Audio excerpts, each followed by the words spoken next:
ջան, մենք մեր կողմից էլ ուզում ենք շնորհակալություն հայտնենք բոլորից,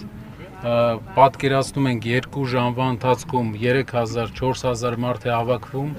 ու ինչ էներգիա ենք մենք զգում ձեզանից, այսօրվա որոշումը դա մի մեծ ճանապարհի փաստորեն սկիզբ է, ու այս ճանապարհը պետքա ունենա տրամաբանական ավարտ, հաղթական։ Այն հաշվարկը, որ մարդիկ արել են, իրանք ոնց որ սխալ հաշվարկ են արել մի անգամ, ոնց որ չի կպնելու։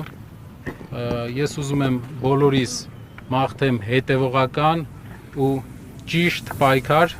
որ Հայաստանում ոչ մեկին չուզենան ու չկարողանան առանց պատճառի կալանավորեն, առանց պատճառի ուզենան զսպեն իր հայացքների համար։ Գնանք առաջ, կտեսնենք։ Իսկ ճանապարհի մասին է խոսքը, քաղաքական process-ներ սկսվել է, պարոն Կարապետյան։ Всё, բրավո։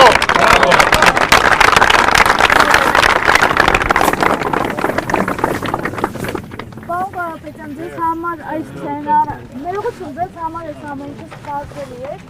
Փաշինյանի հայտարարություններից հետո զարմացած եք որոշումից։